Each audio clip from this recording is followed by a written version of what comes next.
Sometimes the greatest acts of love require the deepest sacrifice. There are few things more painful than living beside someone you care for deeply, yet never being able to reach out and touch them. When widowed healer Sigrid married the giant warrior Ivar Stonehand, it was for protection, not love. He promised never to touch her unless she asked. For 7 years they shared a home, but lived as strangers. She wrote by candlelight while he stood guard in silence. Both carried wounds from their past that seemed too deep to heal.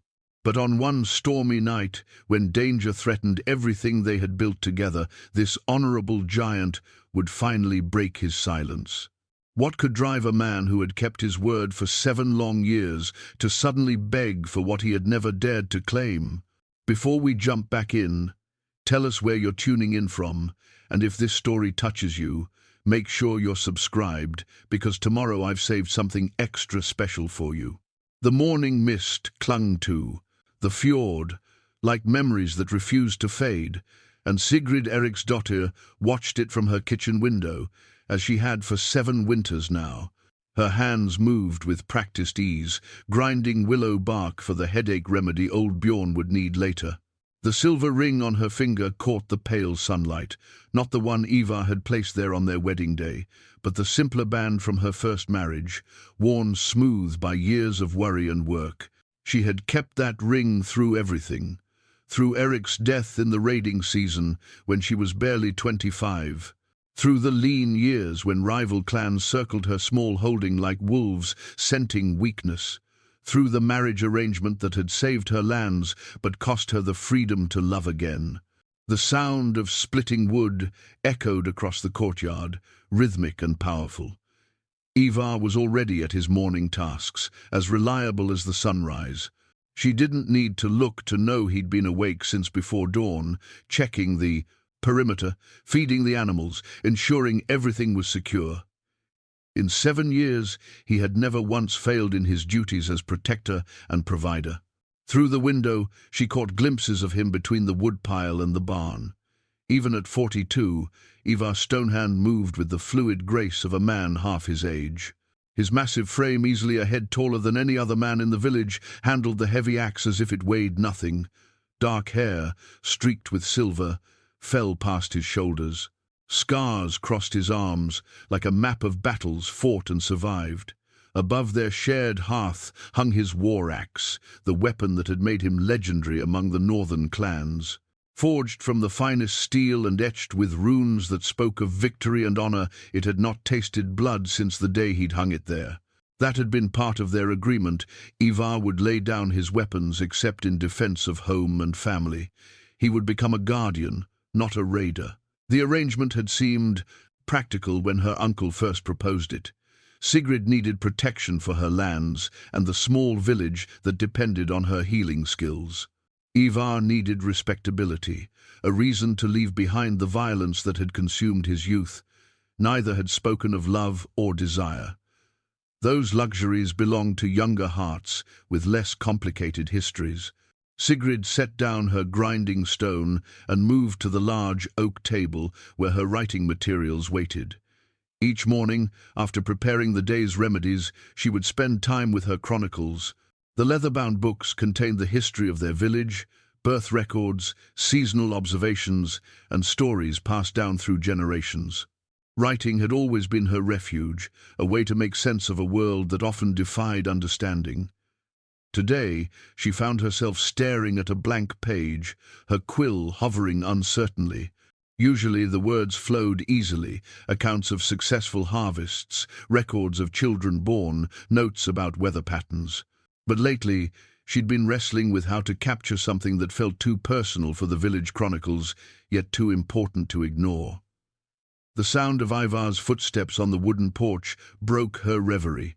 He moved quietly for such a large man, but 7 years of sharing a home had taught her to recognize the subtle sounds of his presence.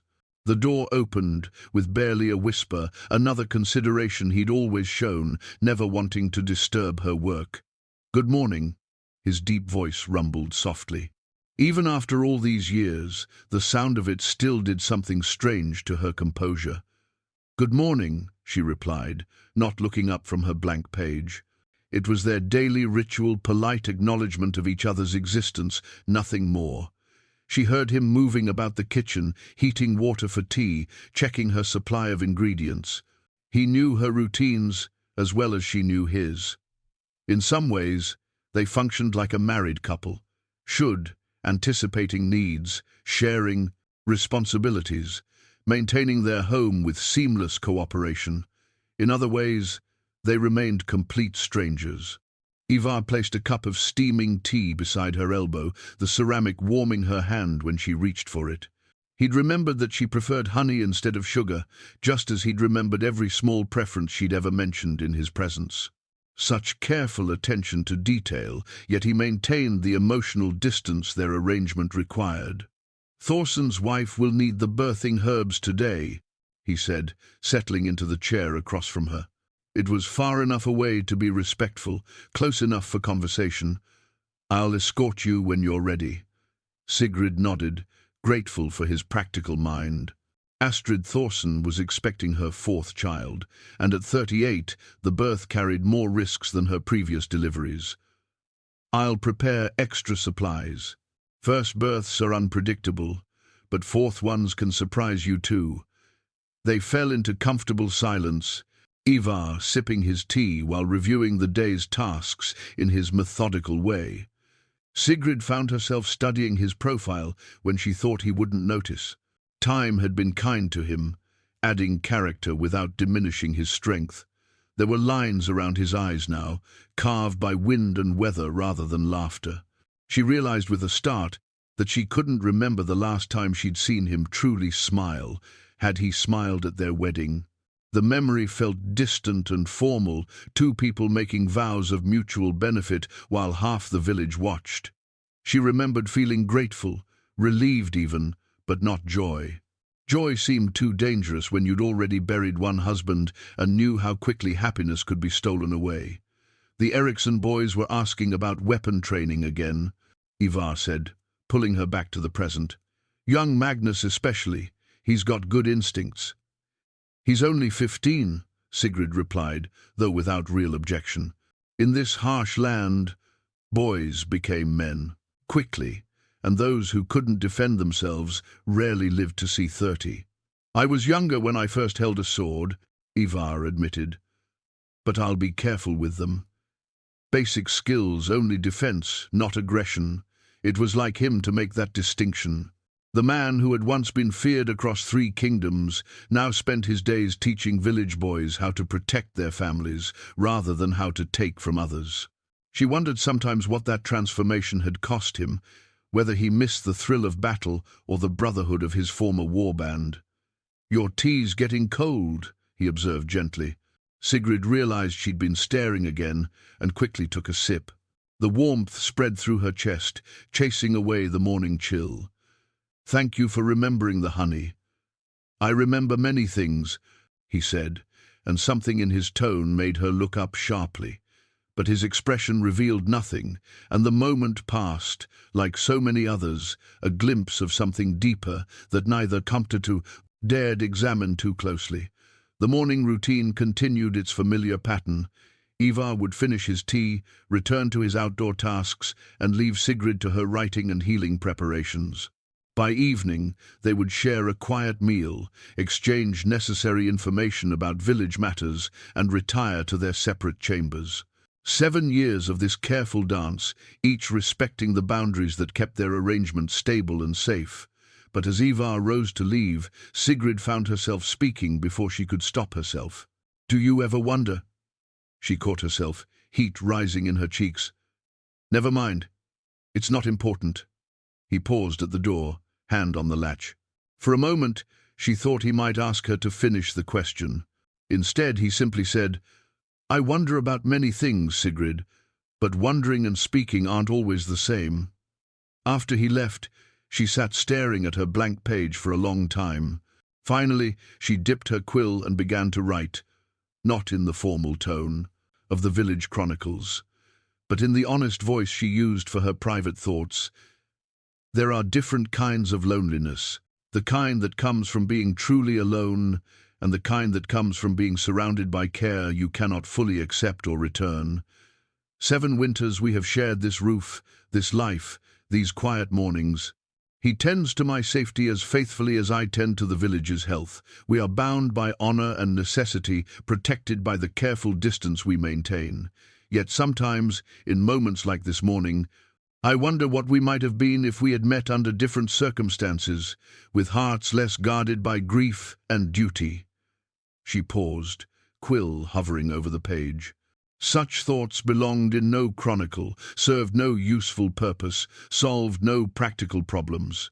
But they lived in her heart, whether she acknowledged them or not, growing stronger each year despite her efforts to contain them.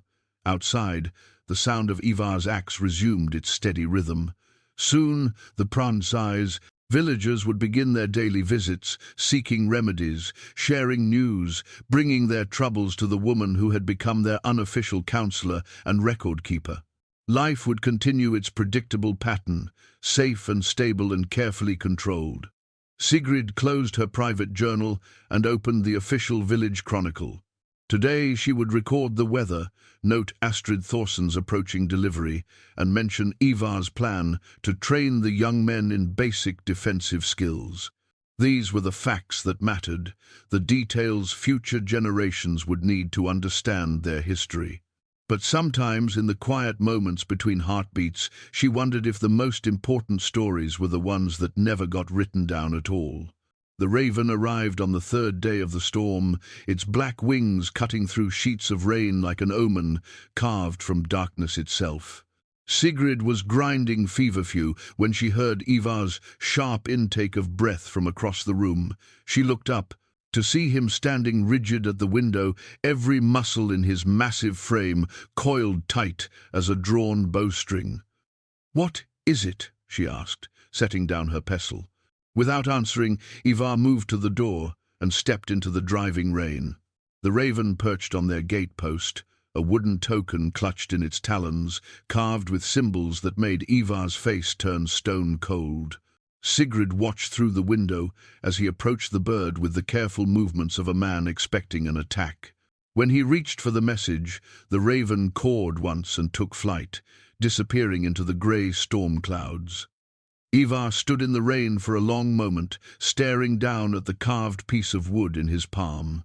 Water streamed from his hair, soaked through his woolen shirt, but he seemed unaware of the cold.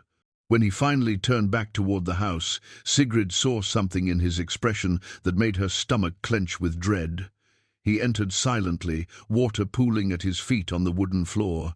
His hands, usually so steady they could thread a needle or carve intricate runes, trembled slightly as he held the token.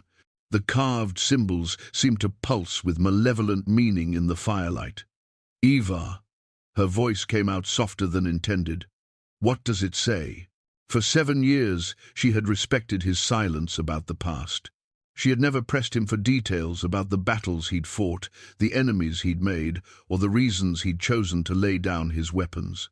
But now, seeing the way the color had drained from his weathered face, she realized that silence might have been a luxury they could no longer afford. "It's the mark of the Bloodhawks," he said finally, his voice rougher than she'd ever heard it. "My former war band." Sigrid felt something cold settle in her chest. "I thought they were disbanded." "So did I." Ivar turned the token over in his palm, studying it as if hoping he'd misread the symbols. "This is from Ragnar One-Eye, their leader, my former leader." He paused, jaw working silently. "My former friend." The admission hung between them like a blade. In 7 years of marriage, Ivar had never mentioned anyone from his warrior days by name, never shared stories of brotherhood or betrayal.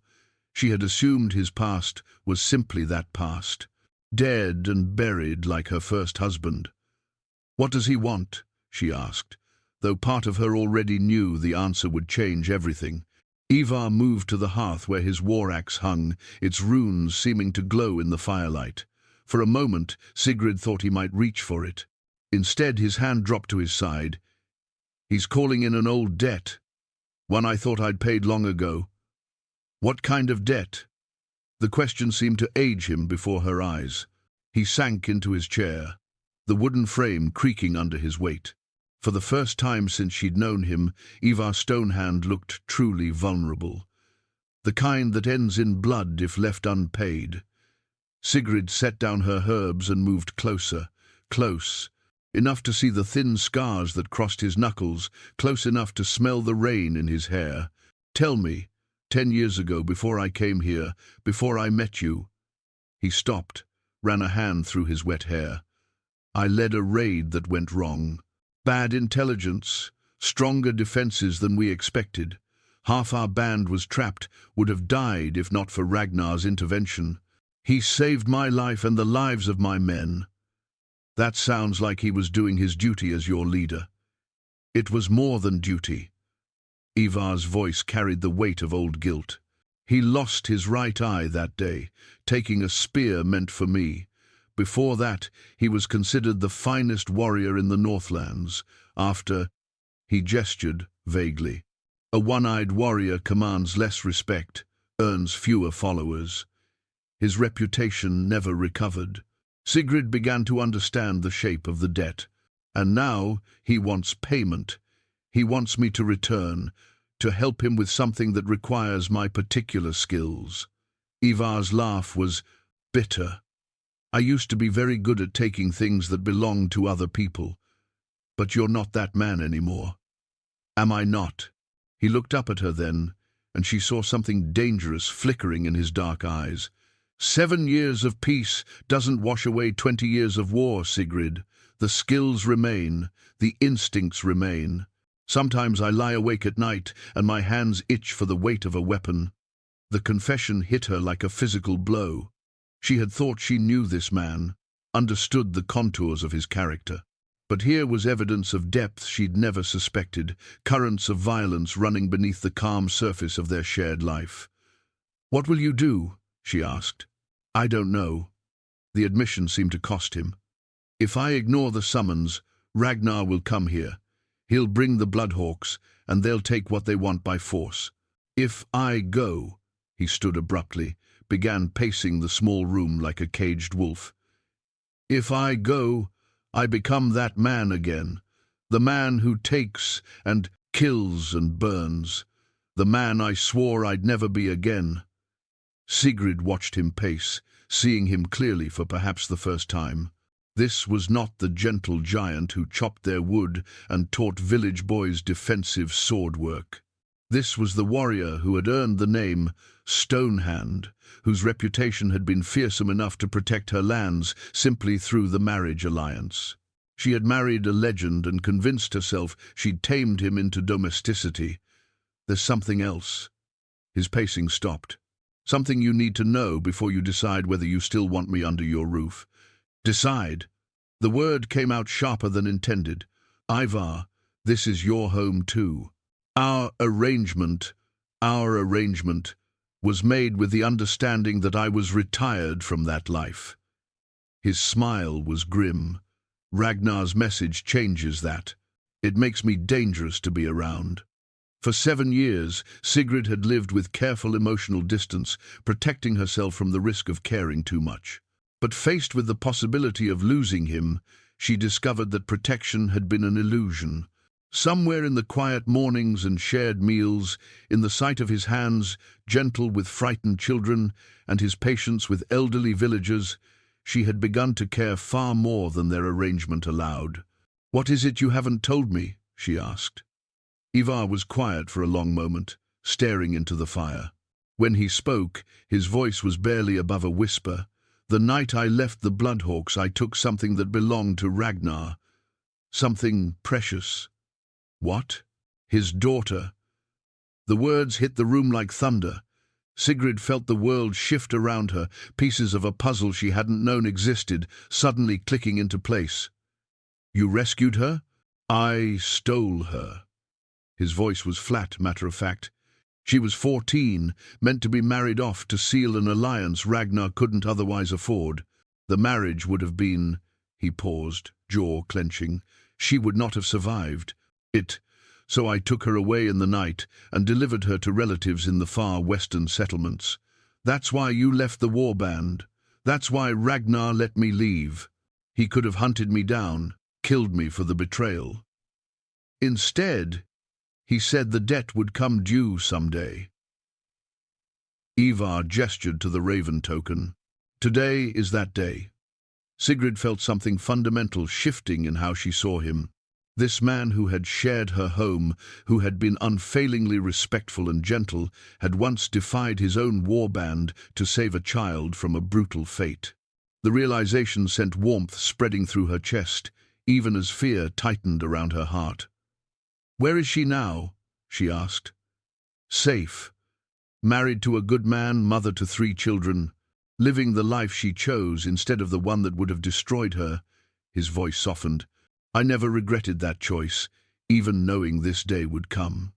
The storm outside intensified, wind howling around their small house like the voices of ancient gods. Sigrid moved to the window, watching rain lash against the glass. Somewhere out there, dangerous men were coming for the man she had slowly, carefully, secretly begun to love. The thought terrified and galvanized her in equal measure. "How long do we have?" she asked. "The message gives me 3 days to respond. If I don't," he shrugged, "Ragnar will assume I've chosen defiance. He'll come with enough men to take what he wants and burn the rest. 3 days to decide whether to send away the man who had become the foundation of her world, or to stand and fight for something she had never allowed herself to fully acknowledge. 3 days to choose between safety and love, between the comfortable distance that had protected her heart and the terrifying intimacy of true partnership. Sigrid turned from the window to find Ivar watching her with something like hope and fear warring in his dark eyes. For 7 years, they had been bound by necessity and honor. Now, for the first time, they faced a choice that would define not just their arrangement, but their hearts. That night, Sigrid could not sleep.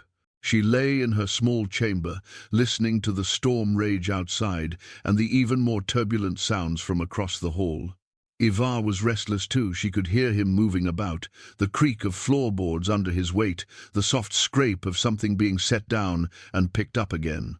When she finally rose and padded barefoot to her door, she found him sitting at their kitchen table in the dim glow of dying embers. His massive frame was hunched forward, and spread before him were things she had never seen, a collection of small wounds and ailments he had hidden from her healing touch for 7 years.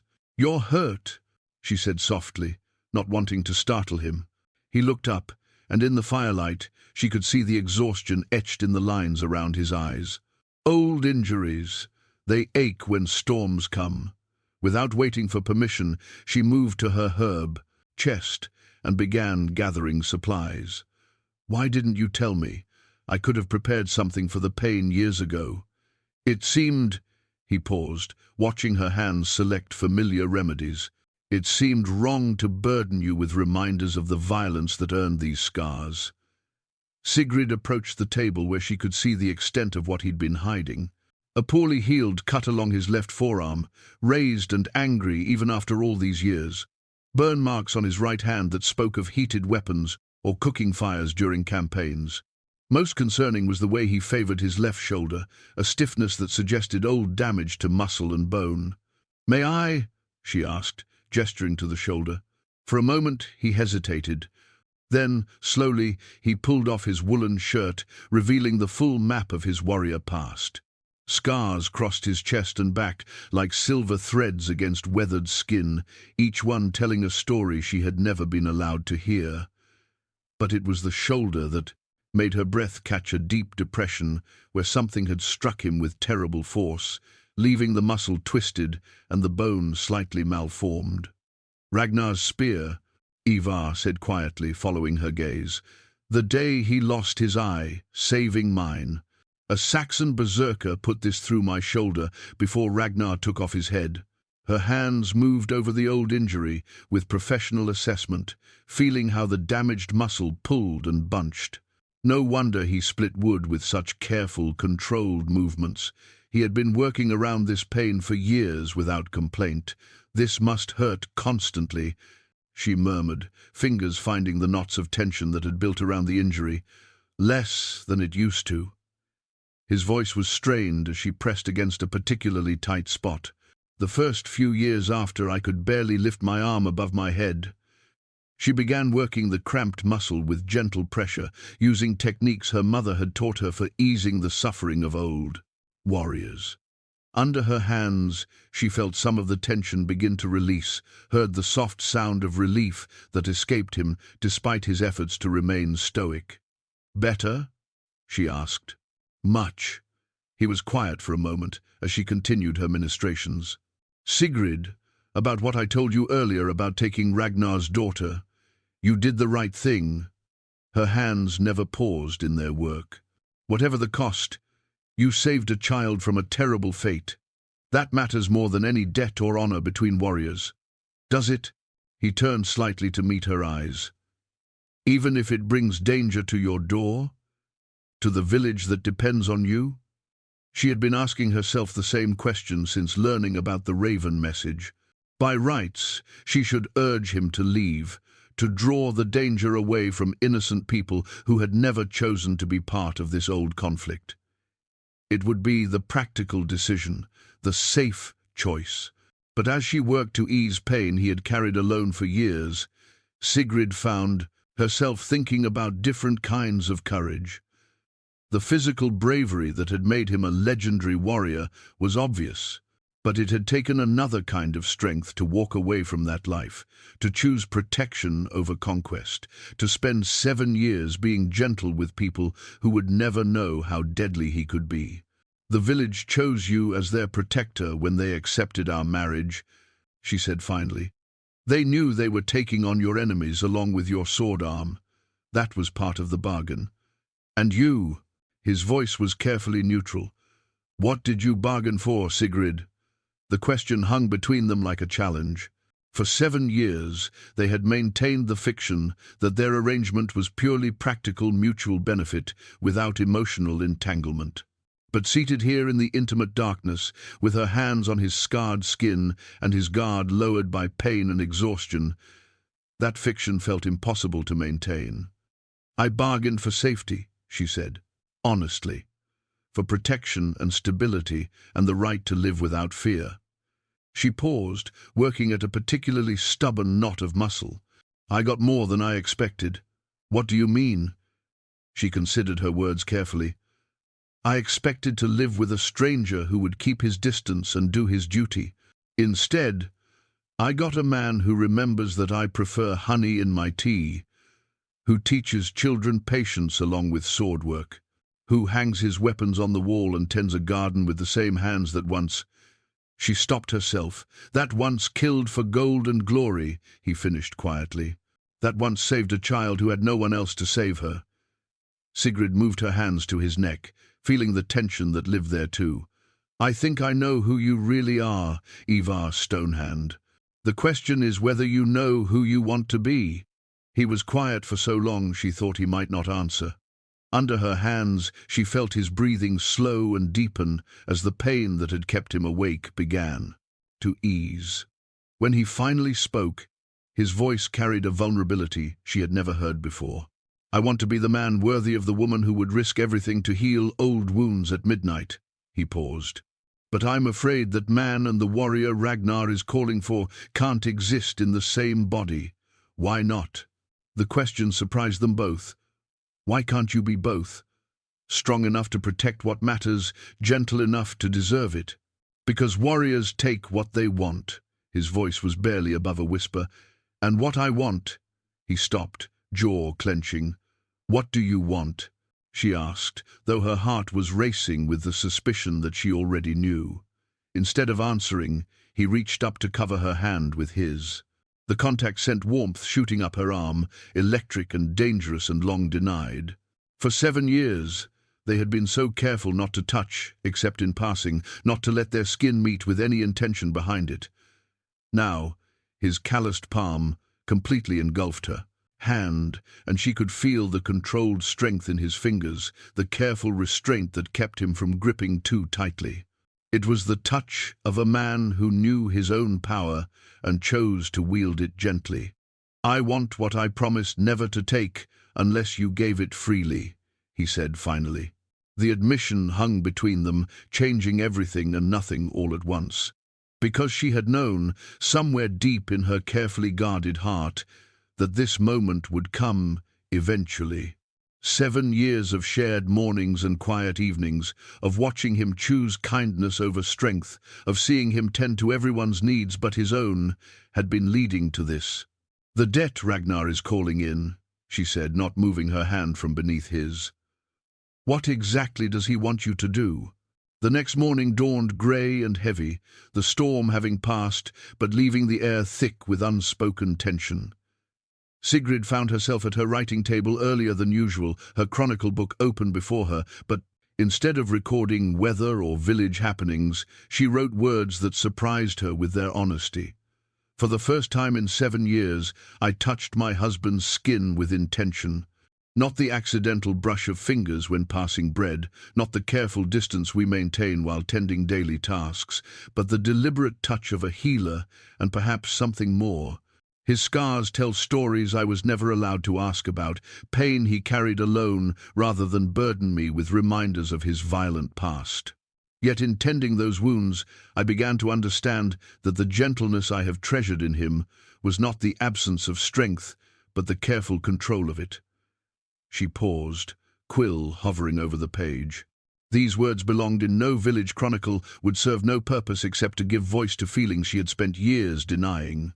But last night had changed something fundamental between them, and she found herself unable to pretend otherwise. The sound of footsteps on the wooden porch interrupted her writing. Ivar entered quietly, as always, but today she looked up to meet his eyes directly instead of keeping her gaze on her work. Something passed between them, acknowledgement perhaps, of the new territory they had entered together. "How is your shoulder this morning?" she asked. "Better than it's been in months." He moved to the kitchen, but his movements were looser today, less guarded. "Thank you." 2 simple words that carried the weight of 7 years of careful distance, finally beginning to crumble. Sigrid set down her quill and turned to face him fully. "Ivar, you never answered my question last night. What exactly does Ragnar want you to do?" He was quiet for a moment, preparing tea with the same methodical care he brought to all tasks. When he finally spoke, his voice was heavy with old regrets. "There's a monastery 3 days' ride south of here. The monks have been collecting tribute from the coastal villages for protection payment to ensure their fishing boats come home safely. Protection from whom? Pirates, raiders, anyone with enough ships and desperation to take what others have built." He handed her a cup of tea, their fingers brushing briefly in the transfer. "The tribute system works because it's simpler than constant warfare. The villages pay, the monks distribute the wealth among those who might otherwise take it by force." Sigrid began to understand the shape of what Ragnar wanted. And now someone wants to disrupt that system. The monastery has grown wealthy from their position as intermediary, too wealthy. Ragnar believes they've been keeping more than their fair share, growing fat on gold that should be distributed among the war bands who keep the peace. Ivar's smile was grim. He wants to remind them of their obligations. "A raid, a reckoning," Ivar corrected. "Ragnar's not interested in burning the monastery or killing monks. He wants their cooperation in redistributing the wealth more fairly.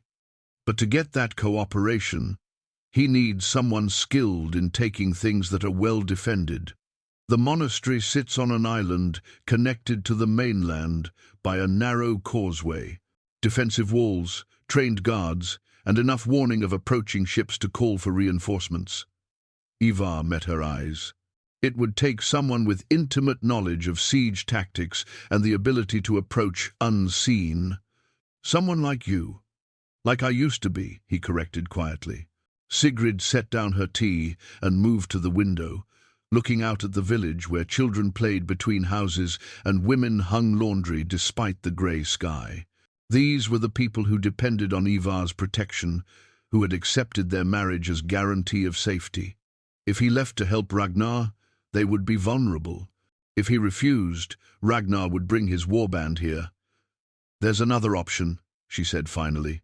What do you mean? She turned back to face him, an idea forming that was either brilliant or catastrophically foolish. What if you don't have to choose between being the man you were and the man you've become? What if you could use your old skills to serve your new values? Ivar's eyebrows drew together. I don't understand. The monastery's protection system, is it working? Are the coastal villages truly safe? As safe as they can be, given the alternatives. He paused, studying her face. Why? Because if the system is corrupt, if the monks are keeping wealth meant to protect innocent people, then perhaps justice and practical necessity align. Sigrid moved closer to him, close enough to see the flecks of grey in his dark eyes. What if you went to Ragnar, but on your own terms? What terms? Help him claim what's rightfully owed to the protection force, but ensure the village's safety isn't compromised. Use your influence to moderate his approach. Make it about justice rather than simple greed. Ivar was quiet for a long moment, considering. That would require going back to that life, even temporarily.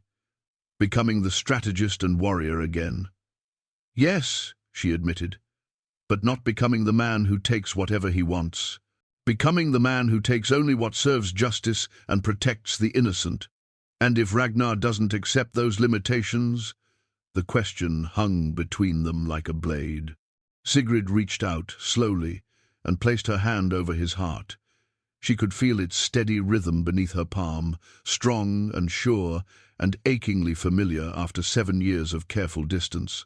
Then you come home, she said simply, to me, to us, to the life we've built here. The word us seemed to echo in the small room. For 7 years, they had been careful to maintain the fiction that they were simply two people sharing a home out of necessity. But now, with danger approaching and their carefully maintained distance crumbling, the pretense felt impossible to sustain. Sigrid! His voice was rough with emotion he'd been holding back for too long. If I go, if I become that man again even temporarily, you won't lose yourself, she said with quiet conviction. Because now you have something worth coming back to. He raised his hand to cover hers where it rested on his chest. What if that's not enough? What if the warrior takes over and the gentle man disappears? Then I'll remind you who you really are. The words came out more boldly than she'd intended, but she didn't take them back. I'll be here when you return, and I'll help you remember that strength without gentleness is just violence, but gentleness without strength can't protect what matters. They stood there in the growing light of morning, hands touching over his heart, 7 years of careful boundaries dissolving into something deeper and more dangerous than either had allowed themselves to want. Outside, the village continued its daily routine, unaware that the foundation of their security was about to be tested in ways none of them could imagine. There's something else, Ivar said quietly. Something you should know before you decide whether you want me to come back at all. Tell me. Last night, when you asked what I wanted, he paused, jaw working silently. I want you, Sigrid. Not just as a wife of convenience or a healing touch for old wounds. I want the right to love you the way a husband should love a wife. I've wanted that for years, but you promised never to touch me unless I asked. She lifted her free hand to his face, fingers tracing the line of his jaw. I'm asking. The kiss that followed changed everything between them, 7 years of careful restraint dissolving in a moment of desperate honesty. Ivar's hands framed her face with the same gentleness he used when handling injured birds, but she could feel the tremor of long-suppressed need in his touch.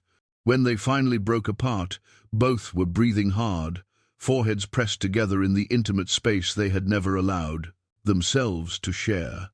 We should, Sigrid began, then stopped, unsure how to finish the sentence. Should what? Pretend this hadn't happened?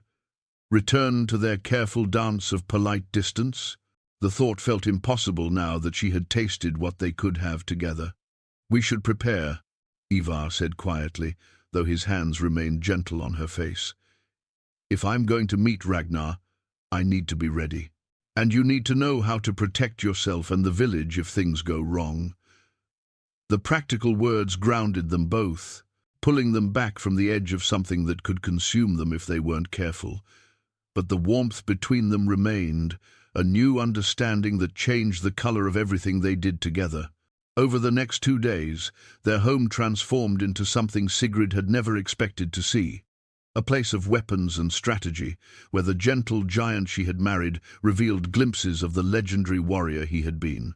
Ivar brought out items she didn't even know he possessed, detailed maps of the coastal regions, sketches of defensive positions, even correspondence with contacts she hadn't known he maintained. Most shocking was the small arsenal hidden beneath their floorboards, not just his famous war axe, but knives of different weights and purposes, a shorter blade designed for close quarters, and a bow that seemed impossibly large until she watched him string it with casual efficiency. Each weapon was perfectly maintained, oiled, and sharp, despite years of disuse. "You've been keeping these all along?" she asked, running her fingers along the carved handle of a dagger that looked like it had been made specifically for his hand. "Old habits," he admitted. "A warrior who trusts completely in peace doesn't usually live long enough to enjoy it." She watched him check the balance of each blade, movements precise and automatic. This was muscle memory from another life, skills that remained sharp even after years of deliberate neglect. It should have frightened her to see how easily he slipped back into patterns of violence. Instead, she found herself fascinated by the competence he displayed, the way his hands moved with absolute certainty across tasks that would have been foreign to the village protector she thought she knew. "Teach me," she said suddenly. Ivar looked up from his inspection of a particularly wicked-looking Siegs. "What? If you're leaving, if there's a chance Ragnar might come here looking for leverage against you." She gestured to the weapons spread across their table. "I should know how to defend myself with more than healing herbs and sharp words." For a moment she thought he might refuse. The idea of Sigrid needing to fight clearly troubled him. But after a long pause, he nodded slowly. "Basic skills only, enough to surprise an attacker and create an opportunity to escape." They started with the smallest dagger, its weight foreign but not unmanageable in her hands. Ivar positioned himself behind her, his chest against her back as he adjusted her grip, guided her movements through the basic strikes and blocks that might save her life. The intimacy of the lesson, his breath warm against her ear as he murmured instructions, his hands covering hers to demonstrate proper technique, made it difficult to concentrate on the deadly purpose of what they were doing. "Like this," he said, guiding her through a defensive parry.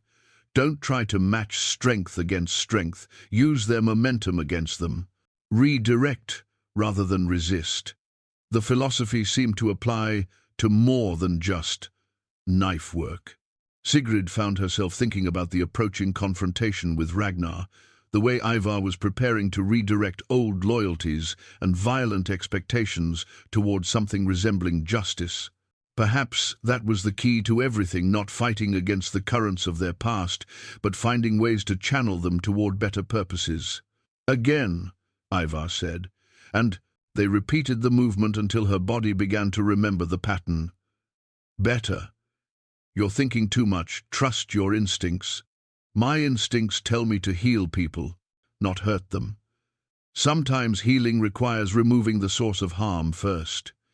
His voice was serious, the tone of a man who had learned difficult truths through bitter experience.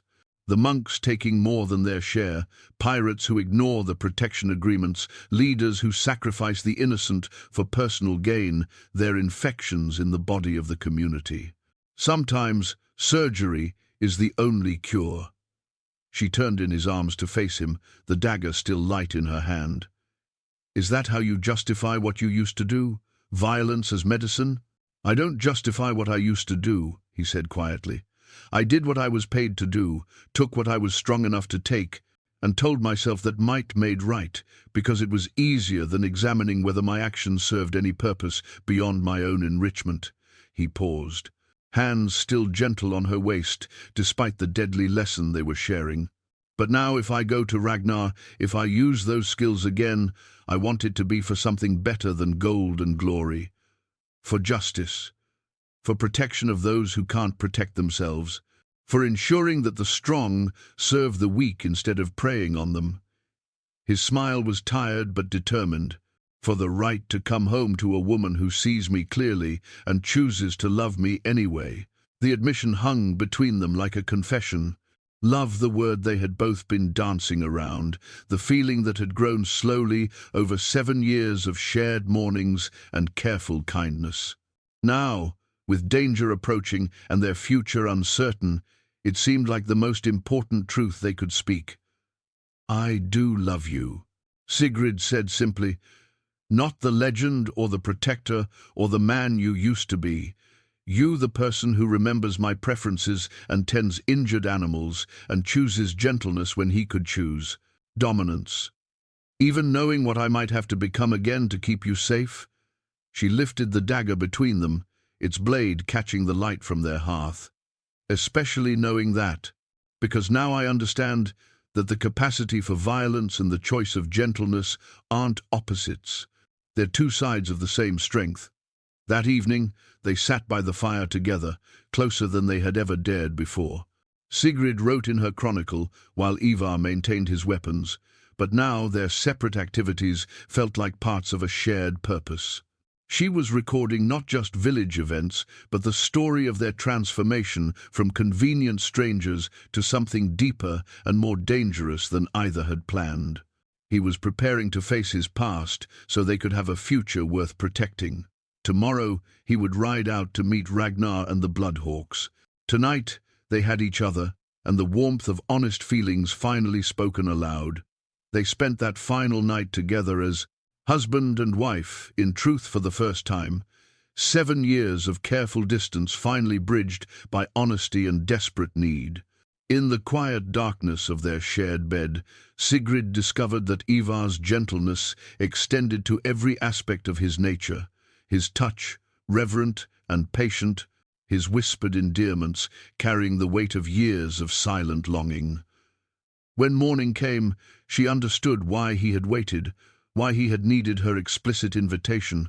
This was not something that could be taken or given lightly between them. It was a claiming of hearts that had belonged to each other long before either had been brave enough to admit it. But dawn brought the reality of what lay ahead. Ivar rose early, moving quietly to avoid waking her, but Sigrid had been awake since before sunrise, memorizing the sound of his breathing, the warmth of his body beside hers. Soon she would have only the memory of this night to sustain her through whatever came next. She found him in the kitchen, fully, dressed and preparing for the journey. His weapons hung at his side with casual familiarity, transforming him back into something that resembled the legendary warrior she had married. But when he looked up and saw her, his expression softened with the same tenderness he had shown her in the darkness. "I hoped you would sleep longer," he said quietly. "I wanted to see you off properly." She moved to him, straightening the leather strap that held his sword, checking that his cloak was secure against the morning chill. Small, wifely gestures that felt monumental after years of careful non-intimacy. "How long until you reach the meeting place?" "Half a day's hard ride." Ragnar chose the old stone circle north of Eriksfjord neutral ground, where we used to gather before major campaigns. His hands found her waist, pulling her closer. "I should return within 3 days, 4 at most. If I'm not back by then, you will be." She said it with quiet conviction, refusing to entertain alternatives. "You're not the same man who rode with the Bloodhawks. You're stronger now, wiser. And you have something worth coming home to." "Sigrid," his voice carried a weight of things unsaid. "If something goes wrong, if Ragnar refuses my terms, or if the situation becomes complicated, I need you to promise me something." "What?" "Take the silver hidden beneath the hearthstone and ride for your sister's farm in the eastern valleys. Don't wait for news. Don't try to help me. Just go." The request stung more than she had expected. After everything they had shared, After finally admitting their love, he was already planning for her to abandon him if things became difficult. "I won't leave you.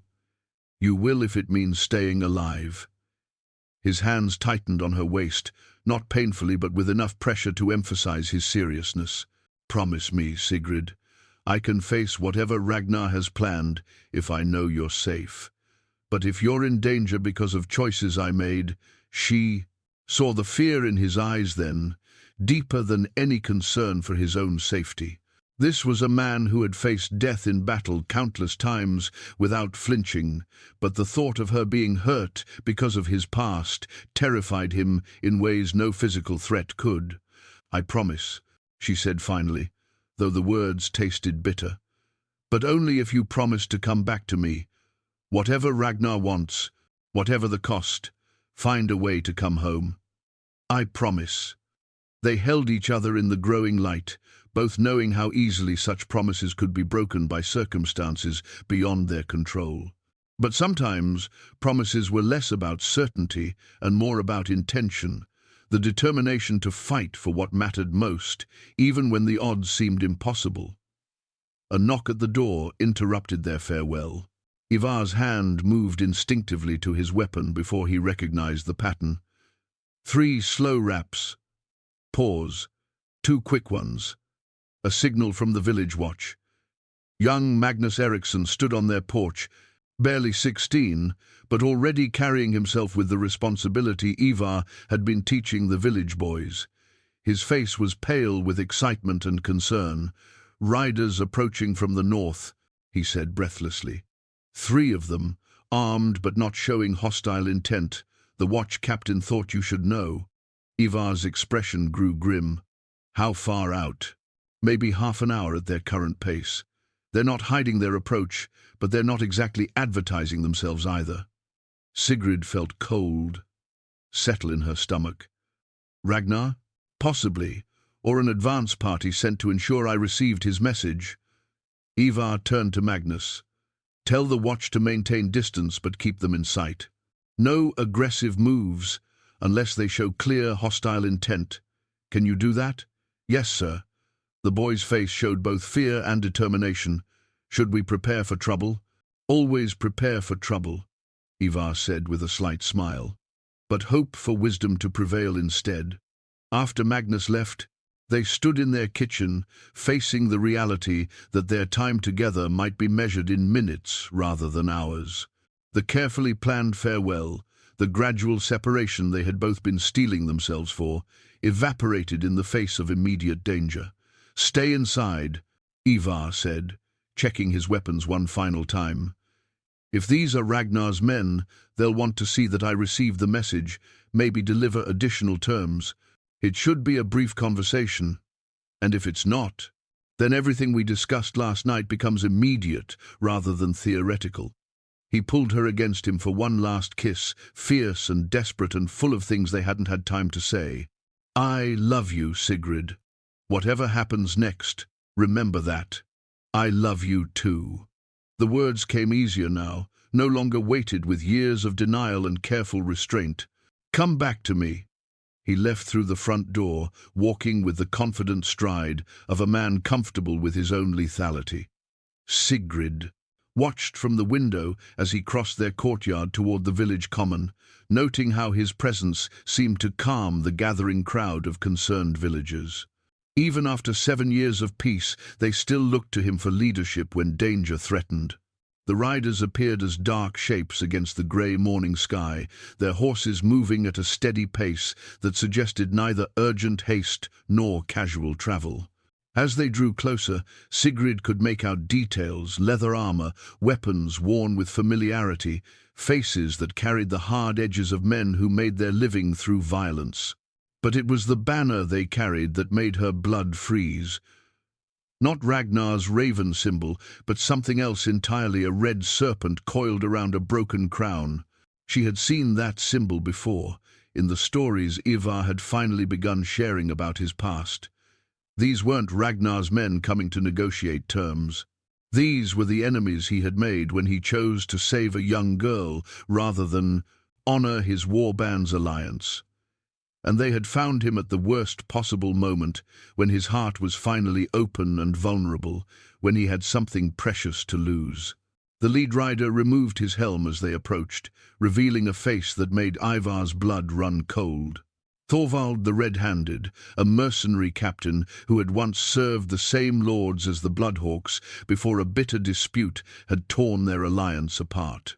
More importantly, he was the man whose marriage alliance Ivar had destroyed when he spirited away Ragnar's daughter. "Ivar Stonehand," Thorvald called out, his voice carrying across the village common with mock friendliness. "Still playing farmer, I see." Thorvald. Ivar's response was carefully neutral, but Sigrid could see the tension in his shoulders from her window. "You're far from your usual hunting grounds, following an interesting trail." Thorvald dismounted with theatrical casualness, but his two companions remained mounted and alert, hands resting, near their weapons. "Seems there's been some confusion about old debts and family obligations." The villagers had gathered at a respectful distance, close enough to hear, but far enough to avoid being seen as threats. Sigrid noticed that several of the younger men, the ones Ivar had been training, had positioned themselves strategically around the common. Good. They were learning to think tactically, not just react emotionally. "I'm not aware of any debts between us," Ivar said. "Ah, but that's where things get interesting." Thorvald's smile was predatory. "See, when you stole my intended bride 7 years ago, you cost me more than just a pretty wife. That marriage was meant to cement an alliance between my band and Ragnar's. Without it, certain opportunities became unavailable." Sigrid felt pieces of a puzzle clicking together in her mind. Ragnar's daughter hadn't just been saved from an unwanted marriage. She had been a political asset. Her marriage meant to unite two powerful war bands. By rescuing her, Ivar hadn't just defied his leader, he had undermined a strategic alliance that would have made both groups more dangerous. "The girl is married now," Ivar said carefully, "living peacefully with her husband's family. Whatever opportunities you lost can never be recovered." "True." Thorvald began walking in a slow circle around Ivar, a predator, sizing up prey. "But Ragnar, in his wisdom, has offered me compensation for my losses." "What kind of compensation?" "Your wife." The words hit the morning air like a physical blow. Sigrid pressed her hand to her mouth to keep from crying out, but she could see Ivar's entire body go rigid with barely controlled fury. Around the common, the villagers stirred uneasily, sensing the shift in mood, even if they couldn't hear every word. "That's not going to happen," Ivar said, his voice carrying the deadly calm that Sigrid now recognized as his most dangerous tone. "Oh, but it is." Thorvald's grin widened. "You see, Ragnar has decided that your debt to him extends beyond simple service. 7 years ago, you cost him a daughter and me a bride. Now, he's offering to balance the scales. I get your lovely healer as compensation, and he gets his daughter back. His daughter is safe where she is. Safe, perhaps, but not beyond reach. My men are already moving to collect her while we have this pleasant conversation." Thorvald gestured dismissively. "By sunset, she'll be in Ragnar's custody again. Unless, of course, you're willing to negotiate alternative terms." Sigrid watched the blood drain from Ivar's face as the true scope of Ragnar's plan became clear. This wasn't about the monastery raid or settling old debts. It was about forcing Ivar back into his former life by threatening the two women who meant more to him than his own safety. The daughter he had risked everything to save, and the wife he had finally allowed himself to love. "What terms?" Ivar asked, though his voice suggested he already knew he wouldn't like the answer. "Simple. You come with me now, willingly, and resume your place as Ragnar's strategist and enforcer. In exchange, both women remain safe in their current situations. You refuse, and I take your wife today while Ragnar reclaims his daughter. Either way, we get what we came for." The trap was elegantly vicious in its simplicity. Ragnar knew exactly which pressures would force Ivar's compliance, not threats to his own life, which he might have faced with resigned courage, but danger to the innocent people he had sworn to protect. "And if I agree," Ivar asked, "what guarantee do I have that you'll honor the bargain?" "The same guarantee you gave Ragnar when you stole his daughter, none whatsoever." Thorvald's laugh was genuinely amused. "But consider the alternatives, old friend. At least this way the women live, cross us, and they both suffer for your selfishness." Sigrid had heard enough. Moving quietly away from the window, she gathered the items Ivar had shown her the night before, the hidden silver, her small pack of essential medicines, and the dagger he had taught her to use. If this was about to become a negotiation where she was the prize, she would have some say in the outcome. She slipped out the back door, moving through the garden toward the cluster of storage buildings that would give her a better angle on the confrontation. As she moved, she caught sight of young Magnus and two other village boys positioning themselves behind the blacksmith's shop. They had bows, not the war bows that Ivar could draw, but hunting weapons that could still be deadly at close range. Good. The village wasn't going to simply stand by while their protector was cornered. "You have until I count to 50 to decide," Thorvald was saying when she reached a position where she could see clearly. "After that, we take the woman and leave you to explain to Ragnar why his daughter will be spending her remaining years as a very unhappy wife." Ivar's hand had moved to his sword hilt, but Sigrid could see the conflict in his posture. Against 3 mounted warriors with the tactical advantage of mobility, even his legendary skills might not be enough. And if he fought here, now, the village would inevitably be drawn into the violence. Innocent people would die because of his past. That was when Sigrid made the decision that would change everything. Stepping out from behind the storage shed, she walked calmly toward the group of men, the dagger hidden beneath her cloak, but ready if needed. "I believe you're here to discuss terms involving me." "Sigrid, no." Ivar's voice carried anguish and fury in equal measure. "I'm not a prize to be traded," she continued, ignoring his protest. "But I am the person most affected by your negotiation. I think I should have a voice in the decision." Thorvald looked genuinely surprised by her boldness. "The healer has courage. I can see why you value her, Ivar." "What I value," Sigrid said coolly, "is the truth. You claim Ragnar has sent you to collect compensation for old grievances. But if that were really his goal, why not simply demand gold or goods? Why insist on people as payment?" "Because people are more valuable than gold," Thorvald replied. "They can't be spent and forgotten. They're permanent reminders of debts paid and lessons learned. Or because this isn't really about compensation at all." Sigrid took another step forward, close enough now to see the surprise in the mercenary's eyes. "This is about control, about forcing Ivar back into a life he chose to leave behind. The monastery raid, the debt to Ragnar, those are just excuses." She was gambling now, working from intuition and fragments of overheard conversations, but she could see from Thorvald's expression that her words were hitting close to the mark. "What's really happening here," she continued, "is that Ragnar needs his best strategist for something big, something that requires Ivar's specific skills, and the only way to ensure his cooperation is to make sure he has no choice but to comply." Thorvald's smile faltered slightly. Clever woman, too clever for her own good. "Which brings us to the real question," Sigrid said, her hand moving slowly toward the concealed dagger.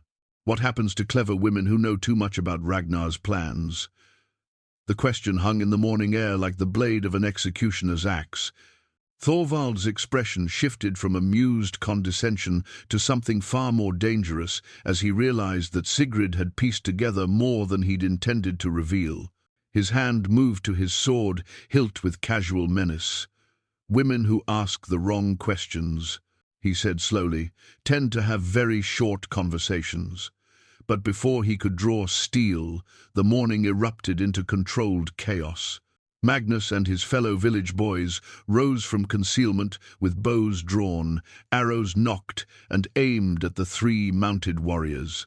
At the same moment, Ivar's sword cleared its sheath with the whisper of perfectly honed steel, the sound carrying across the common like a promise of violence. "I count 9 arrows aimed at 3 targets." "Ivar," said conversationally, though his voice carried the deadly calm of a predator preparing to strike. "Village boys, perhaps, but they've been practicing. At this range, even a poor shot would be unpleasant." Thorvald's companions looked nervous, their own hands hovering near weapons they couldn't draw without triggering a bloodbath. But their leader seemed almost pleased by the development, as if this was exactly what he'd been hoping for. "Excellent," he said, applauding slowly. "The legendary Ivar Stonehand, reduced to hiding behind children and using his wife as bait. How far you've fallen." "I'm not hiding behind anyone," Sigrid said before Ivar could respond. "And I certainly wasn't bait. I'm a woman with a mind of my own, making choices about my own fate." "Your fate was decided the moment you married a man with enemies," Thorvald replied. "The only question now is whether you die here or live as my property." It was exactly the wrong thing to say. Sigrid had spent 7 years being protected, sheltered, treated with careful respect that sometimes felt dangerously close to being ignored. But she had also spent those years learning from a man who understood both violence and restraint, who had taught her that strength came not from the ability to hurt others, but from the wisdom to know when hurting was necessary. The dagger appeared in her hand with surprising smoothness, point aimed at Thorvald's throat before he could react. 7 years of watching Ivar move, of absorbing lessons in balance and timing, even when she wasn't consciously paying attention, had taught her more than she realized. "My fate," she said calmly, "is my own to decide." The standoff stretched taut between them, 3 groups of armed people, each waiting for someone else to make the first move that would turn negotiation into slaughter. The village boys, with their bows, steady despite their youth. Thorvald's mercenaries, experienced but outnumbered and disadvantaged by position. Ivar and Sigrid, no longer the careful strangers of 7 years ago, but partners who had finally learned to trust each other completely. "This is pointless," Thorvald said finally. "You can't fight all of Ragnar's forces, Ivar. Even if you kill us here, more will come. And while you're playing at being village protector, his men are collecting your precious saved daughter. She'll be in chains before sundown, whether you cooperate or not." "Will she?" Sigrid asked, and something in her tone made everyone look at her more sharply. "Because I sent a message of my own 3 days ago, when the raven first arrived." Ivar's eyes widened with surprise, and something that might have been pride. "What message?" "A warning to a certain family in the western settlements, delivered by the fastest rider I could hire." Sigrid's smile was sharp as her blade. "I may not know all the details of your past, husband, but I'm not blind. A man doesn't spend 7 years checking the horizon for threats unless he's expecting them to arrive eventually." Thorvald's confidence wavered for the first time. "You're bluffing." "Am I? Tell me, how many men did Ragnar send to collect one supposedly helpless girl? Because if he only sent a few, expecting easy prey, they're going to be very disappointed when they find her husband's brothers waiting with a warm welcome." The truth was that Sigrid had indeed sent a warning, though she wasn't entirely certain it would arrive in time or be taken seriously. But doubt was a weapon too, and she could see it working on Thorvald's certainty. Men like him counted on fear and surprise to give them advantages. When their victims started thinking ahead, started preparing, the balance of power shifted. "Even if you're telling the truth," Thorvald said, though his voice carried less conviction now, "it doesn't change your situation here. You're still outnumbered, and Ragnar still wants his strategist back." "Then let him come ask in person," Ivar said. "I'm not hard to find. He's already on his way." Thorvald's grin returned, nasty and triumphant. Did you think this was the whole of his plan? I'm just the opening move, Ivar. By tonight, this village will be surrounded by the entire Bloodhawk war band. Ragnar wants to remind you what happens to people who break faith with their brothers. The revelation hit the gathered villagers like cold water. Sigrid could hear the rustle of fear moving through the crowd, the whispered prayers and curses that always accompanied the arrival of war. These were people who had chosen to live in this remote place precisely because it was supposed to be safe from such troubles. How many? Ivar asked, though his voice remained steady. 40 warriors, all of them eager to earn their place. In the sagas, by burning out the man who abandoned his oath brothers. Thorvald's satisfaction was evident. This village has maybe 15 men capable of holding weapons, and most of those are farmers and fishermen playing at being soldiers. It was true, and everyone present knew it. The village could mount a defense, but against experienced raiders with overwhelming numbers, the outcome was inevitable. Unless there's another option, Sigrid said quietly. Both men looked at her, Ivar with growing dread and Thorvald with renewed interest. I could go with you, she continued, her voice steady despite the fear clawing at her chest. Willingly.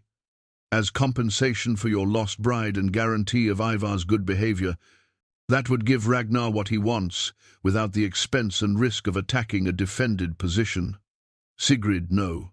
Ivar's voice was raw with anguish. It makes sense, she pressed on, not looking at him because she knew her resolve would crumble if she saw the pain in his eyes. Ragnar doesn't really want to burn this village. It serves no strategic purpose, gains him no wealth or territory. He just wants to force your compliance through threat and demonstration.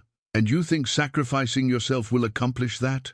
I think it will buy time. She finally met his gaze, hoping he would understand what she was really proposing. Time for you to gather allies, plan a proper response, maybe even find a way to turn this situation to our advantage. Thorvald was listening with growing interest. The woman has a point. Ragnar's primary goal is to restore his warband to its former strength, and that requires having his best strategist back in the fold. Dead villagers don't serve that purpose, but live hostages do, Ivar finished grimly. Exactly. The healer comes with us, demonstrates that defying Ragnar has consequences, and provides ongoing motivation for your cooperation. Thorvald nodded approvingly. I like this plan. Very practical. There's just one problem with it, a new voice said from the edge of the common. Everyone turned to see an elderly man approaching, leaning heavily on a walking staff but moving with surprising speed. Eric Greybeard, the village's senior craftsman and unofficial historian, a man who had lived through more conflicts than anyone else in the settlement. What problem, old man? Thorvald asked with irritated impatience. You're assuming that taking the healer as hostage will ensure Ivar's cooperation, Eric said, coming to a stop near the center of their tense circle. But you're forgetting something important about the man you're trying to control. Which is? Eric's smile was winter-cold and sharp as broken ice. Ivar Stonehand didn't earn his reputation by backing down when people threatened what he cared about. He earned it by hunting down those people and making them regret their poor judgment. The old man's words carried the weight of absolute certainty, and Sigrid could see their effect on Thorvald's confidence. For the first time since his arrival, the mercenary leader looked genuinely uncertain about his ability to control the situation. 7 years of peace may have softened him, Eric continued, but it hasn't changed his fundamental nature. You take his wife, and you won't be gaining leverage over him. You'll be releasing the most dangerous man in the northern kingdoms from the only chains that ever held him, his own conscience. Thorvald's hand tightened on his sword hilt. Empty threats from an old man. Are they? Eric gestured toward Ivar with his staff. Look at his face, boy. Look at his hands. Do you see fear? Do you see a man ready to negotiate? Sigrid followed the old man's gaze and felt her breath catch. The gentle giant she had fallen in love with was gone, replaced by something cold and terrible and utterly focused. This was the warrior whose name had once been spoken in fearful whispers across 3 kingdoms, the man who had earned his reputation through competence rather than bluster. "No," she whispered, understanding finally what Eric was trying to warn them about. "You see a man deciding how many of you he can kill before you manage to hurt me." The answer, written clearly in the set of Ivar's shoulders and the deadly stillness of his stance, was probably all of them. The transformation was terrible and beautiful to witness. 7 years of careful gentleness fell away from Ivar like a discarded cloak, revealing the predator that had always lived beneath the surface. His grip shifted on his sword, not the defensive hold of a village protector, but the easy confidence of a man who had killed dozens and expected to kill again. "Thorvald," he said, and his voice carried the weight of winter winds and distant thunder. "You made a mistake coming here." "Did I?" But the mercenary's bravado was forced now, his eyes darting between Ivar's deadly stillness and the arrows still aimed at his heart. "You threatened my wife." Each word dropped into the morning air like stones into deep water. "In my home, in front of my people." Sigrid felt something cold and electric run down her spine as she watched the man she loved become something else entirely. This was what Eric had tried to warn them about, not just that Ivar was dangerous when cornered, but that the constraints he had lived under for 7 years were entirely self-imposed. He had chosen gentleness, chosen restraint, chosen to be the village protector instead of the legendary killer. But choice could be rescinded. "The smart thing," Ivar continued, taking a step toward Thorvald's horse, "would be for you to ride away now. Return to Ragnar and tell him that some debts are too expensive to collect. I have my orders. Then you have a problem." Another step, and now Thorvald's horse was shifting nervously, sensing the predatory intent radiating from the man approaching. "Because my wife is not leaving with you. My village is not going to be burned. And you are not going to ride away to report my location to your warband." The last statement hit the air like a death sentence. Thorvald's companions exchanged glances, understanding finally that this negotiation had become something entirely different. This was no longer about terms or compromise, or finding face-saving solutions. "Magnus," Ivar called without taking his eyes off Thorvald. "When I give the word, put an arrow through the man on the left. Aim for center mass, don't try to be clever." "Yes, sir," came the young voice, steady despite the circumstances. "Eric, get the women and children back to the longhouse. Bar the doors and don't come out until this is finished." "Already moving," the old man replied, his walking staff tapping against the ground as he began shepherding frightened villagers away from what was about to become a battlefield. Sigrid found herself caught between admiration and horror as she watched Ivar orchestrate the defense of their home. This was military thinking, at its most efficient: clear communication, defined objectives, practical solutions to tactical problems.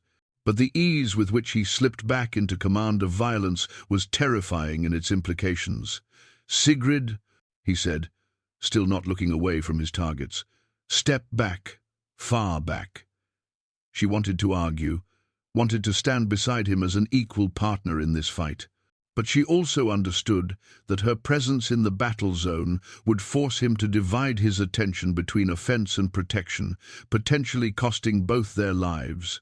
Sometimes love meant trusting someone else to handle the parts of life they were better equipped for. "Be careful," she whispered, backing away but keeping the dagger ready in her hand. "I'm always careful," he replied, and she could hear the ghost of a smile in his voice. "I just define careful differently than most people." Thorvald finally seemed to grasp that diplomacy had failed completely. His sword cleared its sheath with a ring of steel, the sound echoing off the wooden buildings around the common. "If you want a fight, old man, we'll give you one. But when you're dead and this village is ash, remember that you chose this outcome." "I didn't choose anything," Ivar said, and his own blade rose to guard position with fluid precision. "You chose when you came here threatening innocence. I'm just responding to your choice." The moments stretched taut between them, predator and prey locked in the deadly dance that preceded violence. But it was Thorvald who broke first, spurring his horse forward with a war cry meant to intimidate and overwhelm. He had forgotten, perhaps, that intimidation only worked on those who could be frightened. Ivar moved like liquid lightning, rolling aside from the charging horse and coming up with his sword extended in a perfect thrust that caught Thorvald in the side as momentum carried him past. The mercenary's cry of the attack became a scream of pain as steel found the gap between his leather armor plates. At the same moment, Magnus's arrow sprouted from the chest of the leftmost rider, the impact knocking him backward off his horse in a spray of blood. The third man, seeing his companions down, tried to wheel his mount around for escape, but the village boys had anticipated this. 2 more arrows caught him before he could clear the common, and he tumbled from his saddle to lie still in the morning dirt. The entire fight had lasted perhaps 30 seconds. In the sudden silence that followed the violence, Sigrid could hear her own heartbeat thundering in her ears. 3 men lay dead in their village common, blood seeping into the earth where children had played just that morning. But it was the sight of her husband that truly shook her, standing over Thorvald's body with his sword still drawn, face calm as winter stone, showing no more emotion than if he had just finished chopping wood. This was what it meant to be married to a legend. Not the stories of glory and heroism, but the reality of a man who could kill efficiently and without hesitation when the situation required it. "It's done," Ivar said simply, cleaning his blade on Thorvald's cloak before sheathing it. "Magnus, well shot. All of you, good work." The village boys emerged from cover, faces pale but determined. They had proven themselves in their first real battle, but Sigrid could see the weight of what they had done settling on their young shoulders. Taking a life, even in defense of home and family, was never easy for decent people. "What about the war band?" Magnus asked, his voice only slightly unsteady. If Thorvald was telling the truth about 40 warriors, he was. Ivar moved to examine each fallen enemy, checking for signs of life, and finding none. "Ragnar doesn't bluff about numbers, but we have advantages he doesn't expect, such as we're fighting for our homes instead of for gold. We know the terrain. And most importantly," Ivar looked around the common where villagers were beginning to emerge from shelter, "we're not going to meet him where he expects to find us." Sigrid understood immediately. "You're going to take the fight to him. We're going to end this." His voice carried absolute conviction. "Not just survive it, not just drive him off to try again later, but finish it permanently." Eric approached, his walking staff tapping against the ground. Despite his age, his eyes were bright with something that might have been anticipation. "The old ways, then, challenge and single combat, if necessary. But I prefer a more direct approach." Ivar gestured toward the dead men. "Strip them of anything useful, weapons, armor, information. Then we prepare for war." The next hour transformed their peaceful village into something resembling a military camp. Weapons that hadn't seen daylight in years emerged from hidden places. Messages were sent to neighboring settlements, calling in old favors and forgotten alliances. Most importantly, Ivar began sharing knowledge that he had kept locked away for 7 years, tactical information about Ragnar's methods, the strengths and weaknesses of individual warriors, the internal politics of the Bloodhawk warband. "Ragnar's strength has always been unity," he explained to the gathered villagers and the handful of fighters who had arrived from nearby farms. "His men follow him because he's never lost a major engagement, never left wounded behind, never failed to share plunder fairly. But that unity depends on success. Make him look weak or indecisive, and his own warriors will start questioning his leadership." "How do we make him look weak?" asked Bjorn the blacksmith, a man whose massive arms suggested he could be formidable with a warhammer. "By refusing to play his game." Ivar spread out a rough map on the table, marking positions with pieces of charcoal. "Ragnar expects to find me either cowering behind defensive walls or riding out to meet him in honorable battle. Instead, We're going to hunt his warband, like wolves hunting elk, pick off stragglers, hit supply lines, force him to react to our moves instead of executing his own plans. It was brilliant, and Sigrid could see the approval in the faces of men who understood warfare. But she also saw the risk inherent in the strategy. What if he decides the cost is too high and simply burns the village before leaving? He won't. Ivar's voice carried the certainty of a man who had known Ragnar for decades. His reputation is built on completing contracts and collecting debts. If he walks away from this fight, every enemy he's ever made will know that Ragnar One-Eye can be defeated through simple, stubborn resistance. And if he captures you during one of these raids, then you follow the plan we discussed. Take the silver, ride east, don't look back. His voice softened as he met her eyes. But it won't come to that. You can't know that. I can know that I won't let it come to that. He moved to her, taking her hands in his, despite the audience of warriors and villagers. Sigrid, these men came here because they thought they were dealing with a retired legend who had grown soft with village life. They discovered too late that legends don't retire, they just choose their battles more carefully. She could see the truth of it in his eyes, in the way the other men deferred to his tactical knowledge, in the confidence that radiated from him like heat from a forge. This wasn't a desperate farmer trying to protect his home. This was Ivar Stonehand, the man whose name had once been spoken in fearful whispers, fighting for something that mattered more than gold or glory. "When do we begin?" she asked. His smile was sharp as a blade and twice as dangerous. "We already have." 3 months later, Sigrid stood in their kitchen watching the morning mist rise from the fjord, a scene that had become as familiar as breathing. But everything was different now, transformed by the trials they had endured and the truths they had finally spoken aloud. The campaign against Ragnar had lasted only 2 weeks, but those 2 weeks had become the stuff of legend throughout the northern settlements. Ivar's tactical brilliance, combined with the fierce loyalty of people fighting for their homes, had systematically dismantled the Bloodhawk warband. Not through pitched battles or heroic single combat, but through careful strategy that turned Ragnar's own methods against him. They had struck supply trains at dawn, melted away before reinforcements could arrive, then struck again 20 miles away before sunset. They had spread rumors of betrayal within Ragnar's ranks, offered generous terms to any warrior willing to abandon a losing cause, and demonstrated repeatedly that the legendary unity of the Bloodhawks was more fragile than anyone had believed. In the end, Ragnar had found himself leading fewer than a dozen men, his reputation in ruins, his authority evaporated. When Ivar finally offered him the chance to end their conflict through single combat, it had been an act of mercy rather than necessity.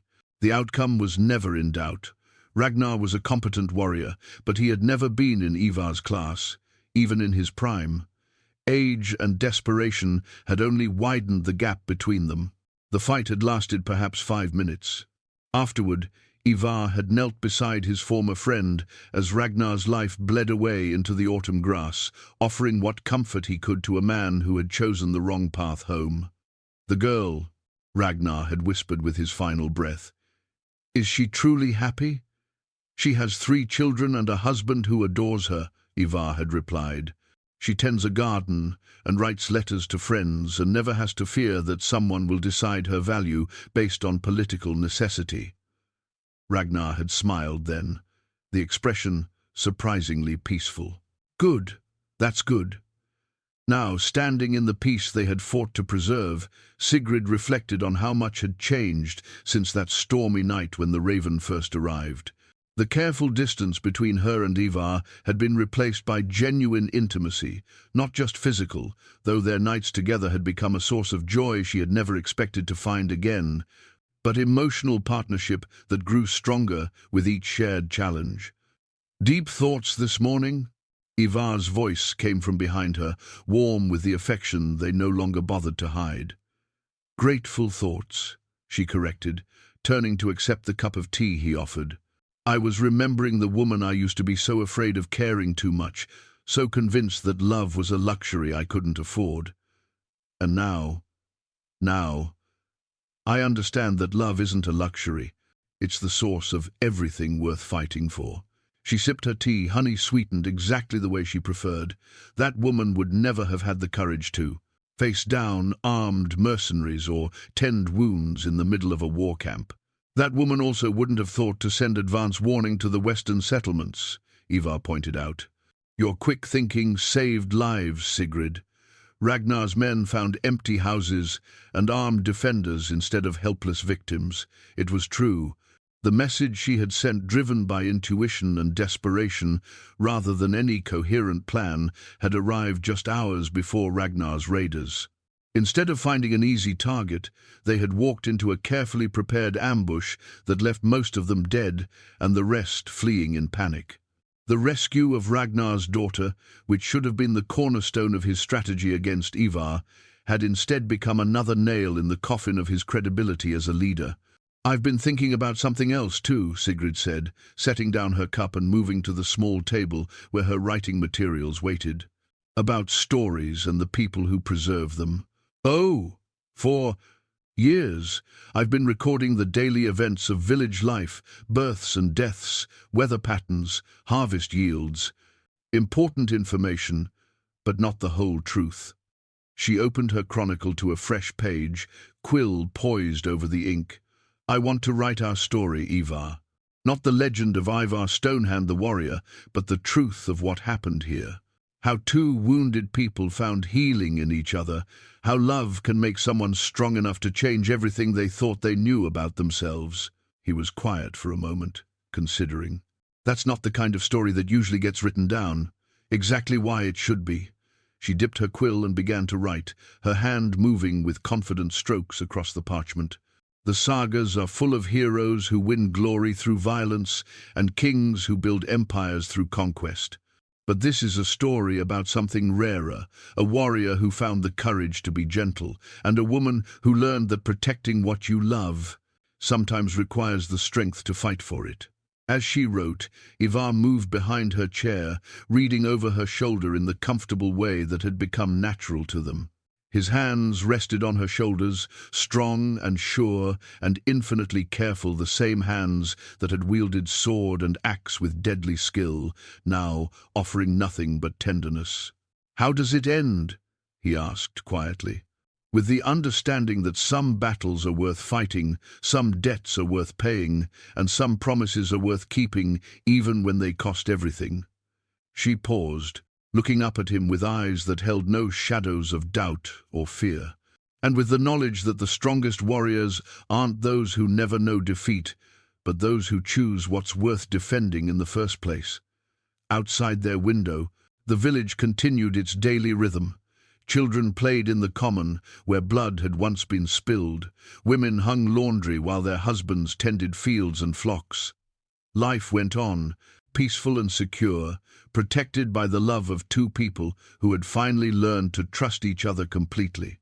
7 years of careful distance had led to this, a partnership forged in conflict but tempered by choice, a love that had proven stronger than the legends that tried to define them. It was, Sigrid thought as she continued writing their story, a rather good ending after all.